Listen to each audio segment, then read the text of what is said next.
think that autistic people struggle with black and white thinking? I suppose it's because your mind struggles with nuance. Oh, no, I'm sorry.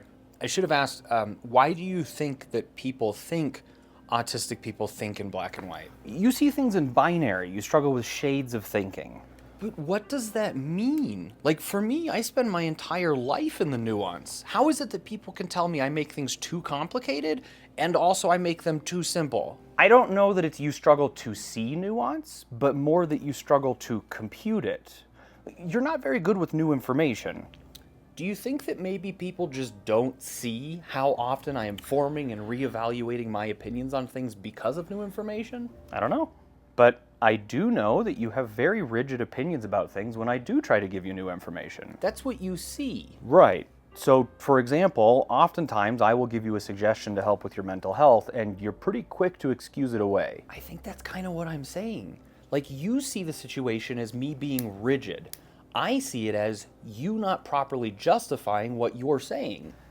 I'm your therapist. Sure. Okay, I ruminate on problems, right? You definitely can get stuck on things. By the time I see you, I have thought about something a lot. I've looked for new information, I have tried things. You're coming into the middle of a conversation.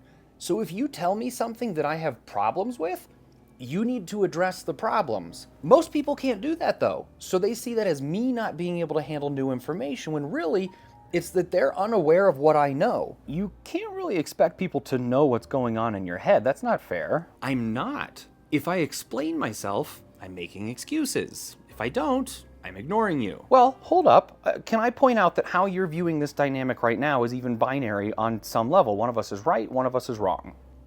No. So I'm wrong? Currently, yes.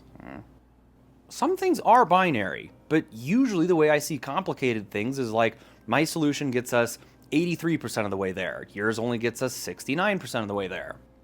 All right, let's take a step back. Let's say that we invited one of your friends to join us for a session, and we asked them what... Is it Gary? Sure. Yeah, he's gonna be late. Okay. Why do you think he'll be late? Because he's almost always late. I can only think of a couple of times he's actually been on time. I think that he will be on time. Why? Do you know something I don't know? Well, I like to give people the benefit of the doubt. Oh. Do you see how you're very rigid with your thinking? Like you're very certain that Gary's going to be late. I'm not saying that he is going to be late. I am saying that that is the most reasonable thing to think because of history.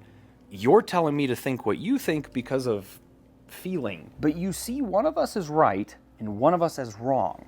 No, neither one of us is right or wrong. I mean, first off, Gary could get hit by a bus. But what I'm saying is that one of those has a more rational justification to believe. That's it. And also, listen, I'm not saying that I don't think in black and white. I'm trying to understand what it means because every explanation I've heard doesn't line up with my experience. But also, I can't understand why people would think that based off of what they observe. You have told me yourself that you have a hard time with ambiguity, right? Absolutely. That's what people are talking about when they talk about black and white thinking. It's why you like people to follow the rules. It's why you struggle with social interactions. And that's exactly what I'm saying when I say there's a difference between experience and observation. I don't understand the difference. You see me struggling with ambiguity as my brain lacking something to process or think in those terms, right? Yeah. It stands to reason that if your mind has a hard time processing uncertainty, it suffers from something that is preventing it from processing uncertainty. But what I'm saying is that I struggle with ambiguity because I struggle with bandwidth issues. I get overstimulated, and my brain is trying to cut down on resource-intensive processes. If ambiguous thinking is more resource-intensive than clearly defined thinking, doesn't that mean that your brain struggles to think in those terms? Well, no, because a lot of neurotypicals are okay with ambiguity because they process a lot of information on autopilot. I have to do a lot of it manually. I need to plan. I need to predict. So just by definition, it's going to be a lot easier and less resource intensive for me to predict what is going to happen for something that only has 5 possibilities or has a concrete mathematical or logical outcome versus something that is open-ended. I'm still not understanding. It feels like a very semantics-based argument when we're actually saying the same thing. You struggle with ambiguity. Black and white thinking, in all of the ways that I've heard it explained, implies that my brain is missing something, that I have a deficit. Is it not? You're saying that you're missing an autopilot feature, which is why you need to predict things. Not missing. My autopilot gets overpowered. My coin sorter can't keep up with all the coins. But if I alter my state of mind by having a drink or a nutritional, legal gummy bear, suddenly I'm not taking in so many coins, and my coin sorter starts working again. What about how you see people? You've kind of explained to me before that you tend to see people as one thing. Give me an example. You were struggling to understand why the people at work liked the new guy when he was picking on one of your coworkers. Yeah, he was mean, but like in a funny way, and I didn't understand how people didn't see past that. But don't you think that there's more to him than that? I mean, you just met him. I never said that that was the guy's entire personality. I just said that I've seen enough red flags that I don't really want to get to know him better. I don't know.